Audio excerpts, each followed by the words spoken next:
سیدی سالگرہ پر کیک کاٹنے کے حوالے سے بھی کچھ مدنی پھول آپ نے ارشاد فرمایا کہ جو سوال کے ضمن میں جواب آپ نے ارشاد فرمایا، ایسا بھی دیکھنے میں آتا ہے کہ یہ یوں سمجھیں کہ رواج ہے، مہنگے مہنگے کیک بنوائے جاتے ہیں اور اس کے بعد دوست یار اس کو کاٹنے کے بعد ایک دوسرے کے منہ پر مل دیتے ہیں، یا کسی کا جس کی سالگرہ ہے اس کا سر پکڑ کر کیک پہ ہی لگا دیا جاتا ہے، اس سے کیک بھی ضائع ہوتا ہے۔ لیکن آپ یہ ارشاد فرمائیے کہ اس طرح کرنا کیسا؟ ایسے ہی انڈے مارے جاتے ہیں مذاق مذاق میں یا کھیل کھیل میں، اس حوالے سے کیا ارشاد فرماتے ہیں؟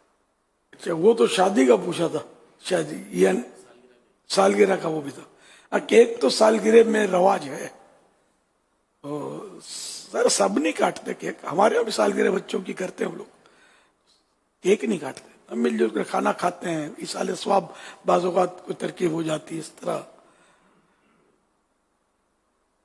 یہ مال ضائع ہوا، کپڑے خراب ہوئی، چہرہ مسلا ہوا چہرے کا، اگر اتنا بگاڑ دیا چہرہ، تو یہ سب گناہ در گناہ کی صورتیں ہیں۔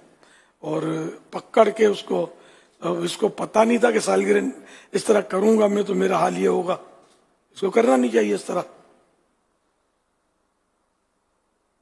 کسی دکھیارے غریب سید سادات کو دے دیتے، رقم نظر کر دیتے تو ان کے دل کی دعائیں لیتے، یا ہزاروں روپے کا کیک اس طرح کر کے مطلب اس کا وہ حال کرتے ہیں اس طرح۔ تو یہ بالکل شرعاً بالکل یہ بات جو ہے نا یہ پسندیدہ ہے ہی نہیں، بلکہ جہاں گناہ ہے وہاں گناہ۔ صلو علی الحبیب صلی اللہ علیہ محمد۔